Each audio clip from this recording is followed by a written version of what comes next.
August 6, 1944. 00:18 hours. A hedgerow command post near Mortain, Normandy. The rain has stopped, but everything is still wet. Leaves drip onto steel helmets. Mud sucks at boots when men shift their weight. Inside a camouflaged half-track, a German radio operator leans closer to the receiver, the green glow of the dials lighting his face like a ghost. Static. Then a voice. Not coded. Not encrypted. Clear. Urgent. German. He freezes for half a second, fingers hovering above the tuning knob. Somewhere outside, a Panther tank engine coughs to life, its exhaust rolling low through the Norman countryside. The night smells of oil, crushed grass, and nervous sweat. The message keeps coming. Unit designations, timetables, objectives. An entire attack plan spoken out loud into the darkness. You can almost feel the mistake forming before it's fully realized. This is supposed to be silence. The order from Berlin had been absolute. Radio discipline, no unnecessary transmissions. The Western Front, already bleeding from the Allied breakout at Saint-Lô, was being held together by timing and secrecy alone. One surprise blow, Adolf Hitler believed, could sever Patton's spearhead, split the American armies, and restore the initiative. Operation Luttich. A last gamble. And at 0:18 hours, someone breaks the rules. The voice on the radio belongs to an officer of the 2nd Panzer Division. His tone is controlled but tight, the sound of a man reading history before it happens. He lists assembly points near Mortain. Start times. Axis of advance. The names of units: the 1st SS Panzer Division, Leibstandarte, the 2nd Panzer, remnants of the 116th. The operator swallows.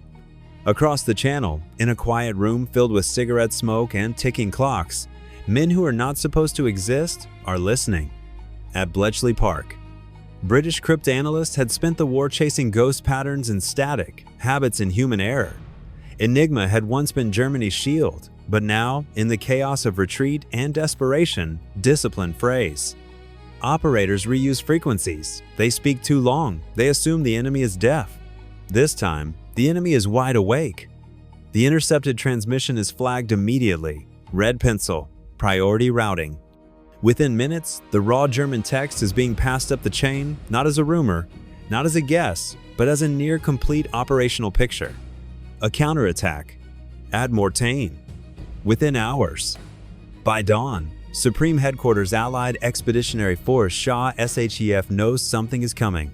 General Omar Bradley reads the summary with a clenched jaw. He has been chasing speed, pushing divisions hard to exploit the collapse of German lines after Operation Cobra. Patton's Third Army is racing east, fuel trucks barely keeping up. The front is stretched thin. Too thin. Mortain sits like a hinge. If the Germans break through there, they could cut off Patton's armor, roll north to Avranches, and slam the door on the American advance. On paper, it's a brilliant move. In reality, it's already compromised. But that doesn't mean it's harmless. Back in Normandy, the men who will absorb the blow have no idea how much hangs on the next few hours.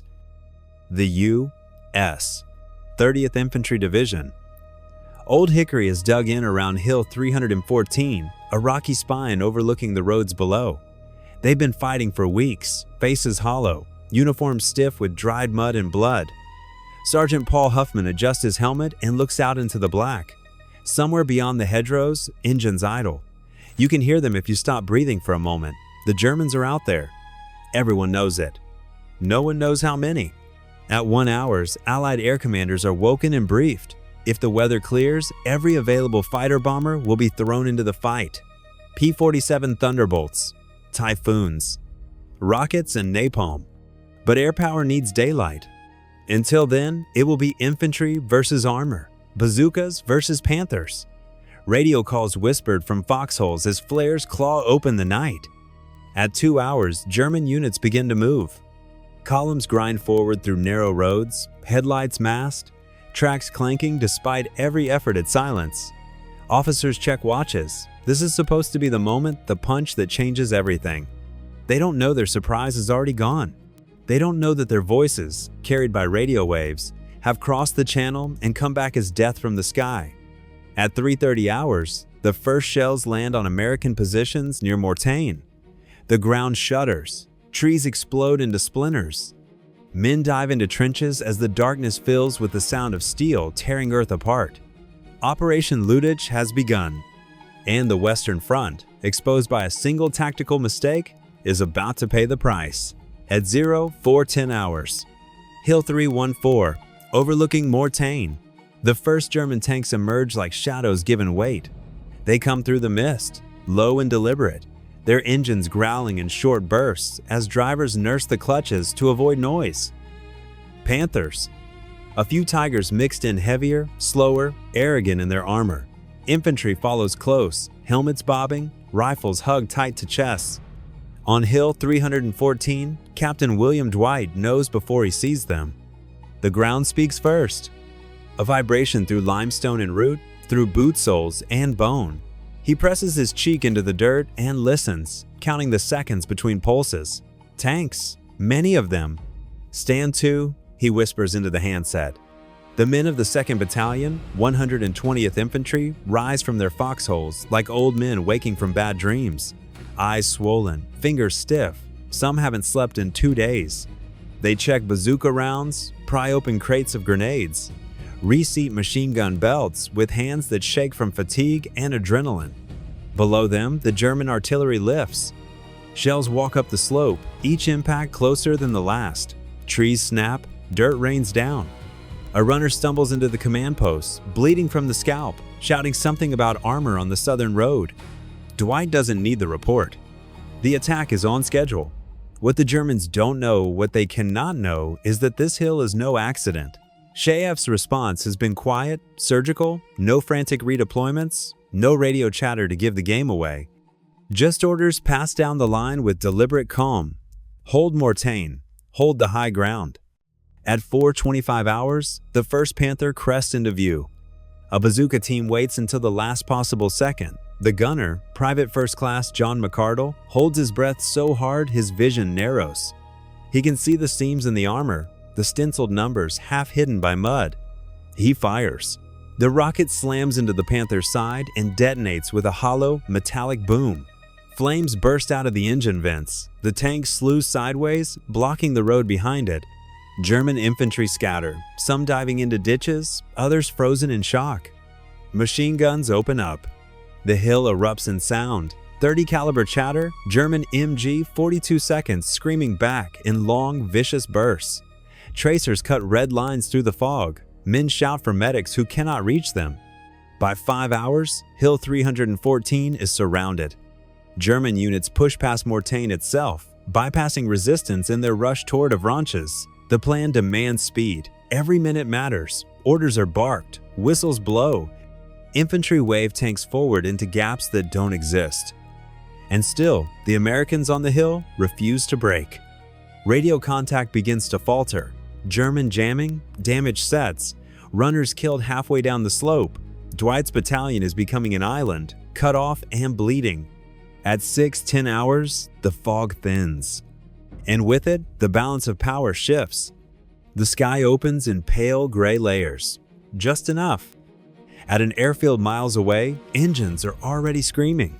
P-47 Thunderbolts lift heavy into the morning, wings loaded with rockets and bombs. Pilots have been briefed with unusual precision. Road junctions, tank concentrations, axis of advance. They know exactly where to look. At 6:45 hours, the first Thunderbolt dives. The sound is not like artillery. It's a scream that grows until it feels like it's inside your chest. German soldiers look up just in time to see silver shapes falling out of the sky, wings rocking as pilots line up their shots. Rockets streak downward. A column of half-tracks disappears in fire and black smoke. A Tiger is hit from above, its thick frontal armor meaningless against an attack it was never designed to face. Men scatter into fields, only to be cut down by strafing runs that chew the hedgerows apart. On Hill 314, the Americans cheer hoarsely, then duck as friendly fire snaps overhead. Dwight grabs the radio, voice raw. "Keep them coming," he says, to no one in particular. The German attack begins to unravel, not everywhere, not all at once, but enough. Timetables slip, units lose contact. Commanders who were supposed to be spearheads find themselves fighting for survival. By noon, German armor litters the roads like dead animals. But Hill 314 is still encircled. The Germans know they cannot leave it in their rear. Artillery pounds the summit relentlessly. Snipers crawl close enough that you can hear them breathing between shots. Ammunition runs low. Water is gone. Wounded men moan quietly, trying not to give away positions. At 16 hours, a German officer with a white flag approaches the slope, shouting in broken English, "Surrender. You are surrounded." Captain Dwight looks around at his men, filthy, exhausted, eyes burning with defiance.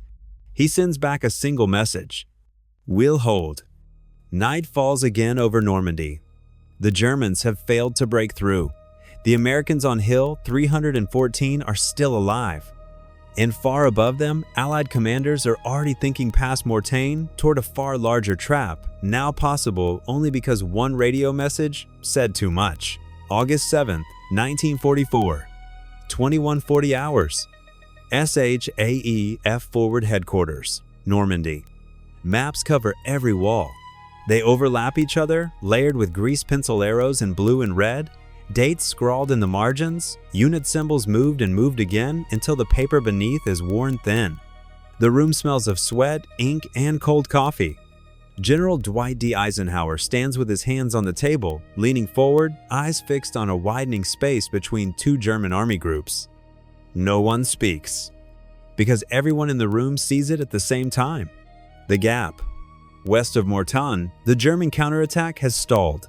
Not stopped, stalled. That distinction matters. Stopped means temporary. Stalled means exposed. Units bunched together. Supply lines stretched. Command and control fraying under constant air attack. And to the east? Nothing. The Germans have pulled divisions away to feed the Mortain gamble. Panzer units that should be guarding the approaches to Falaise are either destroyed, disorganized, or still fighting ghosts in the hedgerows.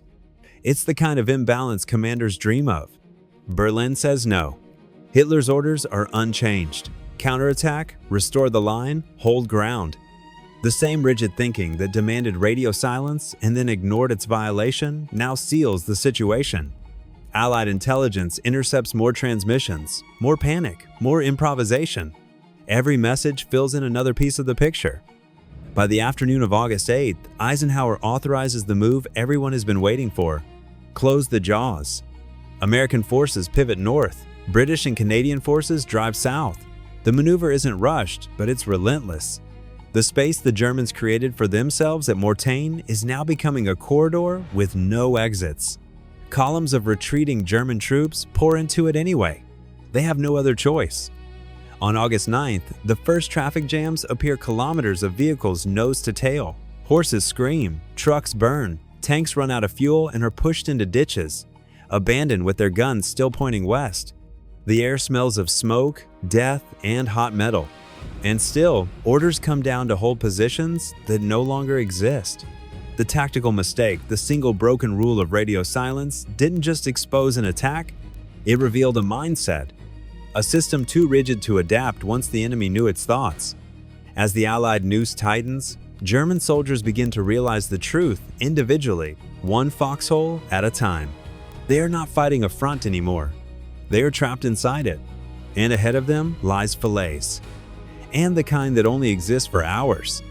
Eisenhower straightens slowly. "We don't seal it yet," he says. A few heads turn. Bradley studies the map again. He knows what Eisenhower is seeing.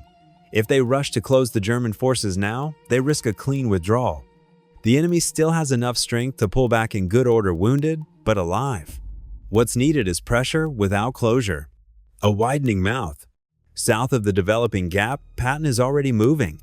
The Third Army doesn't wait for perfection. It moves on instinct and momentum. Columns of Sherman tanks roar eastward, dust choking the roads, crews riding half-exposed, goggles smeared with grime. They've been chasing the war for weeks, and now it's finally slowing down in front of them. At 22:30 hours, Patton's headquarters receives updated intelligence. German formations are off balance. Fuel shortages, broken communications, units moving without coordination. Patton grins. "Keep going," he tells his staff. "Don't let them think." North of the gap, British and Canadian forces push south with methodical violence. Artillery barrages flatten villages. Infantry advances step by bloody step. Every mile gained tightens the pressure from the opposite side. The Germans are being herded, and most of them don't know it yet. Back at Mortain, the night is alive with movement. German units attempt to regroup under darkness, shifting positions, rerouting columns through secondary roads. But the Allies have learned their rhythms now. Fighter bombers strike even at dusk. Artillery harasses assembly points with cruel accuracy. A German regimental commander scribbles orders by candlelight, hands trembling not from fear, but from exhaustion. He hasn't slept in 3 days. His radio operator shakes his head again. No contact. No clear picture. The Western Front, once a continuous line of resistance, is becoming a series of disconnected fights. On Hill 314, relief finally arrives. American units fight their way up the slopes just before midnight, breaking through German positions with grenades and bayonets. The men who emerge from the hilltop look unreal gaunt, hollow-eyed, uniforms torn and blackened by smoke. They have held for nearly 5 days. Their sacrifice buys something far larger than their survival. By August 8th, German commanders begin to sense the danger. Field Marshal Gunther von Kluge receives fragmented reports that don't align. Units that should be holding Falaise are gone. Columns meant to be retreating are stuck, bombed into wreckage on narrow roads. The Luftwaffe is almost absent fuel shortages, and Allied air superiority have reduced it to a rumor. Kluge requests permission to pull back. Berlin says no. Hitler's orders are unchanged. Counterattack, restore the line, hold ground. The same rigid thinking that demanded radio silence and then ignored its violation now seals the situation. Allied intelligence intercepts more transmissions, more panic, more improvisation. Every message fills in another piece of the picture. By the afternoon of August 8th, Eisenhower authorizes the move everyone has been waiting for. Close the jaws. American forces pivot north. British and Canadian forces drive south. The maneuver isn't rushed, but it's relentless. The space the Germans created for themselves at Mortain is now becoming a corridor with no exits. Columns of retreating German troops pour into it anyway. They have no other choice.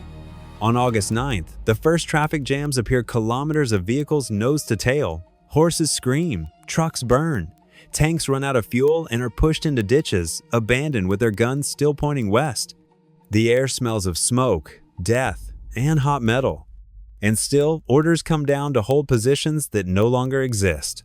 The tactical mistake, the single broken rule of radio silence, didn't just expose an attack.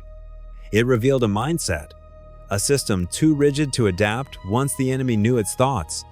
As the Allied noose tightens, German soldiers begin to realize the truth individually, one foxhole at a time. They are not fighting a front anymore. They are trapped inside it. And ahead of them lies Falaise, August 10th, 1944, 1200 hours. Between Falaise and Argentan, the road is no longer a road. It is a solid mass of metal, bodies, and smoke stretching to the horizon. Trucks nose into tanks, horse-drawn wagons tip into ditches. Guns are abandoned where they stand, barrels still warm, shells stacked neatly beside crews that will never fire them. Above it all, the air vibrates. You hear the aircraft before you see them, a low, constant thunder that never fades. When the clouds thin, they come in waves. Typhoons, thunderbolts, Mustangs. They circle like birds of prey, waiting for movement. And there is always movement. German soldiers try to hide under vehicles, in hedgerows, in shallow scrapes of earth clawed out with bare hands. Camouflage nets are thrown over columns that are already burning. Medics drag the wounded into fields already littered with the dead. Then the rockets fall. They hit fuel trucks first, turning the corridor into a chain reaction of explosions. Fire leaps from vehicle to vehicle, ammunition cooks off, sending shells screaming unpredictably across the fields. Horses rear and bolt, dragging wagons through infantry formations. The scream of men blends with the scream of engines. On the ground, there is no front line anymore, no clear direction of safety. Orders come late or not at all. Radios are smashed by shrapnel or abandoned when batteries die. Officers shout themselves hoarse, trying to impose shape on chaos. A lieutenant from the 12th SS Panzer Division stares at a map that no longer means anything. The roads on it are blocked, the units it lists are gone. He folds it once, then again, then stuffs it into his pocket as if that might preserve a version of the war that still makes sense. It doesn't. Every attempt to break out meets the same fate. Allied artillery pounds the edges of the corridor day and night, sealing it tighter with every barrage. Infantry advances carefully through the wreckage, rifles raised, stepping over bodies in field gray and camouflage smocks, over steel helmets melted into the road surface. The smell is overwhelming. Burned rubber, burned flesh, oil, sweet, metallic blood.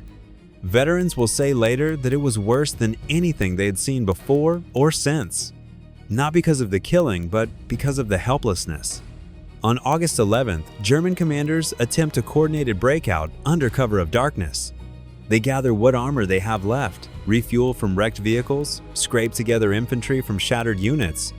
Orders are whispered, move fast, don't bunch up, follow the tracks through the fields. For a few hours, it almost works. Then flares go up. White light washes over the corridor, turning night into a frozen, brutal daylight. Machine guns open. Artillery walks across the fields with methodical precision. Tanks fire point blank into silhouettes that cannot run fast enough. The breakout collapses before dawn. By August 12th, the situation is beyond recovery. German soldiers begin to surrender in groups, then in streams, then in waves. Some approach Allied lines with hands raised, faces blank with shock. Others sit down by the roadside, rifles laid neatly beside them, waiting for someone to tell them what to do next.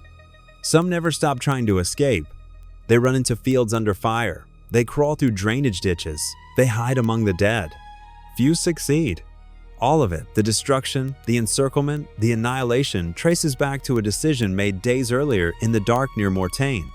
A transmission spoken too freely. A plan revealed before the first shot was fired. By August 13th, Allied commanders know the end is near. The pocket is closing. At its narrowest point, near the villages of Chambois and Troon, the distance between American and Canadian forces shrinks to a few hundred meters, so close that soldiers on opposite sides can hear each other fighting. But it is not closed yet. And through that narrow, burning throat, tens of thousands of German soldiers are still trying to escape. Some will. Most won't. As night falls again, the ground trembles under constant bombardment. The sky glows orange, reflected off smoke that never clears. The Western Front, once thought unbreakable, is now collapsing inward on itself. And in the chaos, a final question hangs over the battlefield. Will the jaws snap shut in time? August 14th, 1944. 1830 hours. Chambois, France. The village barely exists anymore. Stone walls are reduced to powder. Roof beams jut out at broken angles. The church tower, once a landmark visible for miles, is split down the middle like a cracked tooth. Smoke hangs low, thick enough to taste. In a shallow ditch outside Chambois, Sergeant Bob Smith of the U.S. 90th Infantry Division wipes grime from his eyes and peers through the haze. Somewhere ahead, beyond the wreckage, Canadian troops are pushing south. He knows they're close. Everyone does. The problem is the space between. That gap, no wider than a football field in places, is filled with everything the war has left behind. Burning vehicles, dead men, wounded men crawling. Germans still armed, still desperate, still willing to fight for a few more meters of freedom. Artillery pounds the edges relentlessly, but it can't erase the chaos inside. At 19 hours, Polish armored units under General Stanisław Maciek reach the high ground near Montormel Hill 262. From there, they can see it all. The corridor. Columns of German troops streaming west, tanks without fuel, horse teams dragging guns through shell holes, men throwing away equipment to run faster. Maciek orders his guns to open fire. Shells arc down into the corridor with brutal clarity. Every impact seals another exit, shatters another attempt at escape. German return fire slams into the hill, tearing through Polish positions, killing men and ripping open tanks. Still, they hold. Hill 262 becomes the final gate. Throughout the night, German units throw themselves at it, infantry assaults in waves, tanks firing point blank. soldiers screaming orders and prayers in the same breath. Ammunition runs dangerously low for the Poles. Casualties pile up around gun positions. They cannot retreat. Behind them, the pocket waits to break. At dawn on August 15th, the last major German breakout attempt begins. Thousands surge toward the narrowing gap, pushing carts, carrying wounded, dragging the last operational guns. It's no longer a military maneuver, it's an exodus under fire. American and Canadian units press in from opposite sides. Rifle fire cracks from hedgerows. Mortars fall among fleeing columns. The ground is slick with oil and blood. By mid-morning, U.S. and Canadian patrols make visual contact. A flare goes up, then another. At 12 hours, the gap is closed. Not ceremonially, not cleanly. It closes with a final exchange of fire, a few confused shouts, and then the sudden, terrifying realization among the remaining Germans that there is nowhere left to go. Inside the pocket, fighting continues for hours. Isolated pockets of resistance, officers refusing to surrender, men who simply cannot accept that it's over. But for the Western Front, it is. More than 50,000 German soldiers are captured. Thousands more lie dead among the wreckage. Entire divisions cease to exist as fighting formations. Tanks that once symbolized German power rust in fields, abandoned and useless. The road from Normandy to Paris lies open. Within days, Allied forces will liberate the French capital. Within weeks, they will reach the German border. The war in the West will not end immediately, but its outcome is no longer in doubt. All because of one mistake. One voice on a radio, speaking when silence was required. One plan exposed before it could adapt. The Western Front didn't collapse from a single battle. It collapsed from the moment its intentions became visible to an enemy ready to exploit them. In the quiet after the guns fall silent, the lesson lingers, written not in orders or doctrine, but in the twisted metal and unmarked graves stretching from Mortain to Falaise. A reminder that in modern war, information can be as lethal as any weapon. Lethal as any weapon. Lethal as any